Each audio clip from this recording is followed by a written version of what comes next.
Dear students, अस्सलाम वालेकुम। उम्मीद करती हूँ आप सब खैरियत से होंगे। गुजराती के लास्ट पीरियड में हमने पाठ 15 100 टचनु सोनू इसके बारे में मालूमात हासिल की थी। ये पाठ हमने अच्छे से समझ लिया था। इसके लेखिका है सुधा मूर्ति और साहित्य प्रकार है टूकी वार्ता। तो प्यारे बच्चों, आज हम इस लेसन के शब्दार्थ और क्वेश्चन आंसर की तरफ रोशनी डालेंगे, जो आपको नोट में भी लिख लेने हैं और एग्ज़ाम के ताल्लुक से याद भी कर लेने हैं। शब्द समझूती में सबसे पहले देखेंगे समानार्थी शब्द यानी समान अर्थ वाले, जिसमें शिरमोर इसका अर्थ होता है माथानो मुंगट, सिर का ताज जिसे कहते हैं, वो अर्थ यहाँ है। सूझ उसका अर्थ होता है समझ। खोरडू उसका अर्थ है घर। अबरखो यानी कोड, इच्छा, कोई काम करने की बहुत ज़्यादा इच्छा हो, तमन्ना हो, उसे अबरखो कहते हैं गुजराती में। अतिथि इसका अर्थ होता है मेहमान। विरुद्धार्थी शब्द देखेंगे, ऑपोजिट। सरल इसका ऑपोजिट है कठिन। अमीर इसका ऑपोजिट है गरीब। मजबूत इसका ऑपोजिट है तकलादी। अपेक्षा इसका ऑपोजिट है उपेक्षा। अपेक्षा यानी किसी से हम उम्मीद रखते हैं ना, एक्सपेक्टेशन, वो, और उसका जो ऑपोजिट है वो है उपेक्षा। परिणित, अपरिणित, सज्जन, दुर्जन।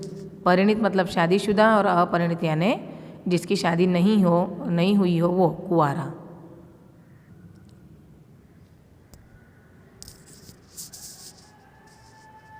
उसके बाद है विरुद्धार्थी शब्द में सज्जन, उसका विरोधी है दुर्जन। सज्जन मतलब अच्छा इंसान और दुर्जन मतलब बुरा।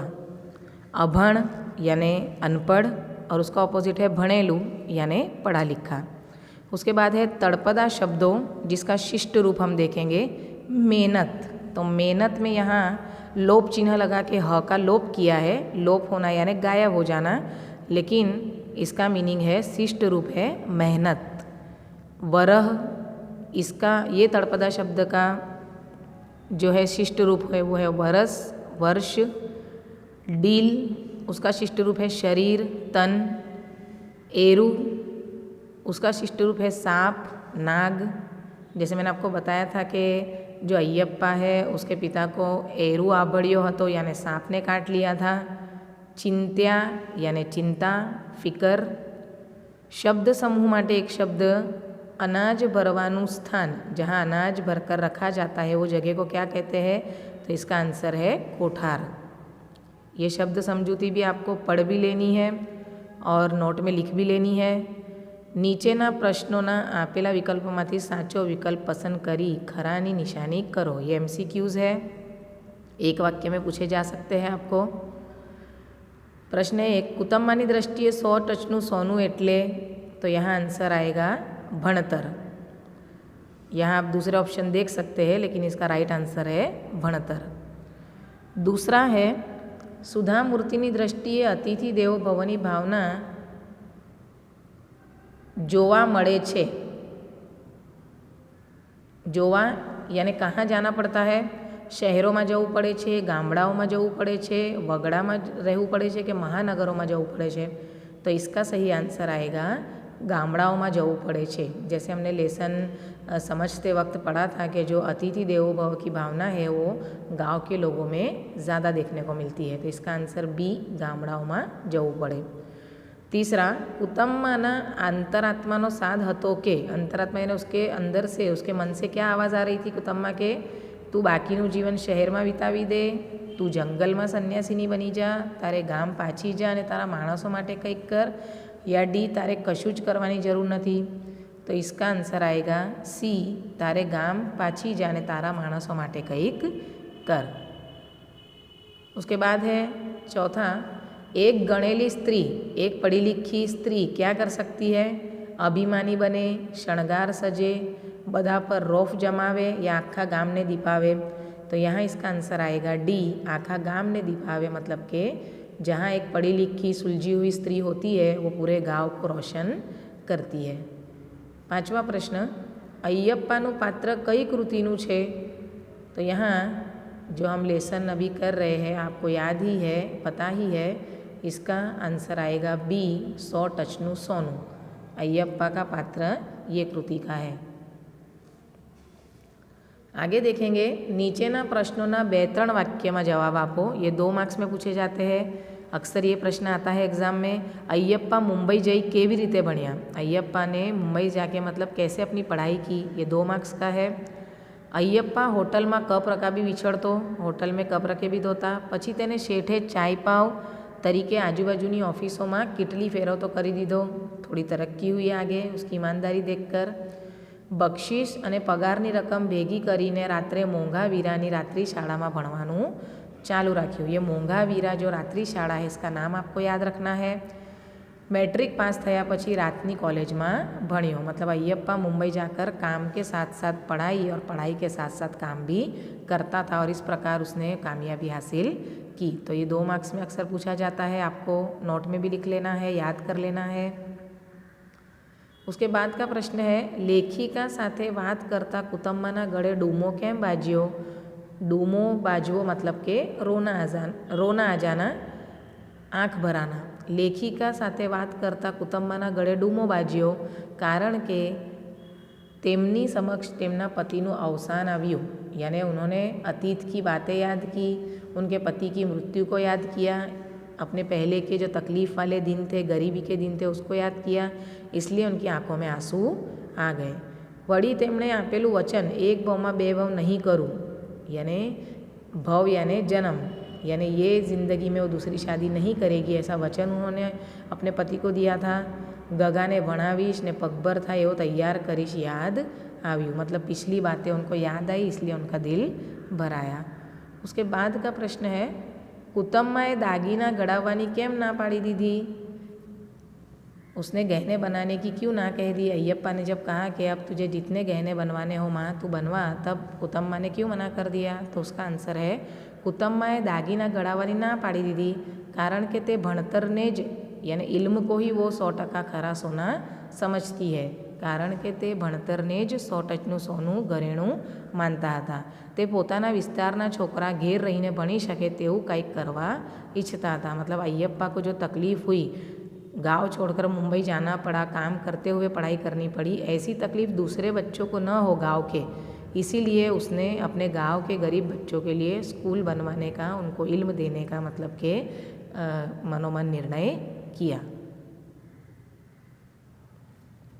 उसके बाद है, नीचेना प्रश्नों विस्तृत उत्तर आपो। ये अक्सर 4 मार्क्स में पूछे जाते हैं और ये क्वेश्चन भी IMP है, ये अक्सर आता है एग्ज़ाम में, याद कर लेना है आपको, नोट में भी लिख लेना है।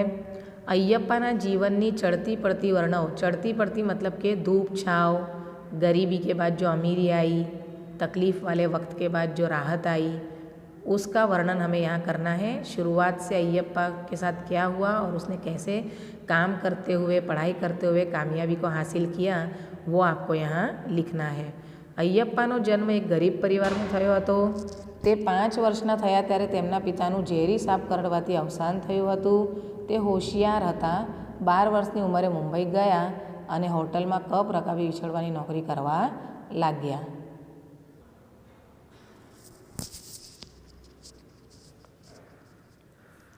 પછી ચાય પાવ તરીકે આજુબાજુની ઓફિસોમાં કિટલી ફેરવવા લાગ્યા।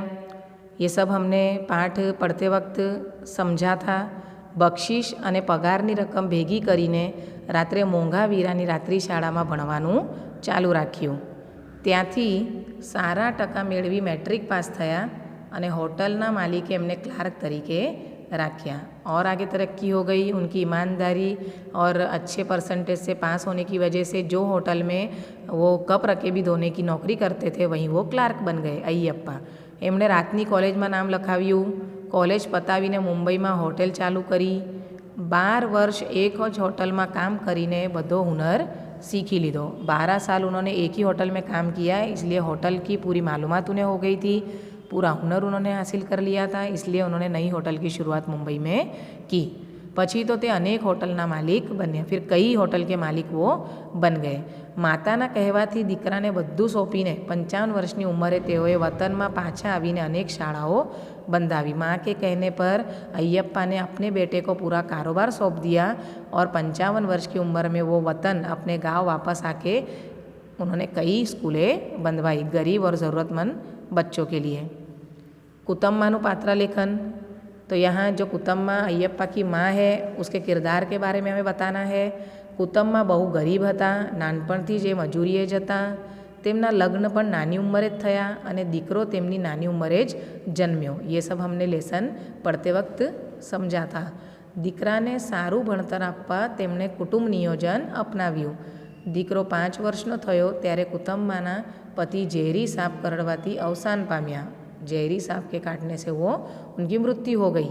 તેમણે તેમના પતિને વચન આપ્યું કે એક ભાવમાં બે ભાવ નહીં કરું, ગગાને ભણાવીશ અને પગભર થાય એવો તૈયાર કરીશ.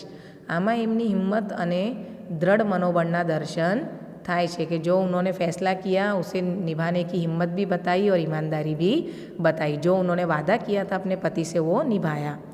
દીકરો પગભર થયો અને અનેક હોટલનો માલિક બન્યો. કુટુંબમાએ દીકરાને કહ્યું, મારો અંતરાત્મા સાદ કર્યા કરે છે કે તારે ગામ પાછી જા અને તારા માણસો માટે કંઈક કર તો આ જન્મારો લેખે લાગે. માની વાત દીકરાને ગળે ઉતરી. ઉસે સમજ મેં આ ગઈ માँ की बात. તે વતનમાં પાછા આવ્યા અને અનેક નિશાળો બંધાવી.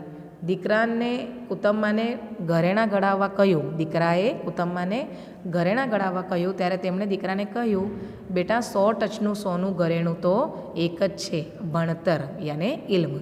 આમ કુટુંબમાં ભણેલા ન હતા પણ ગણેલા હતા, સુલझे हुए थे. તે એક આદર્શ ગૃહિણી તેમજ આદર્શ माता હતા. तो इस प्रकार यहाँ हमारी शब्द समझौती और क्वेश्चन आंसर भी हमने पढ़ लिए. उम्मीद करती हूँ आपको समझ में आए होंगे. ये सब नोट में लिख लेने हैं. नेक्स्ट पीरियड में मिलेंगे. अल्लाह हाफिज़.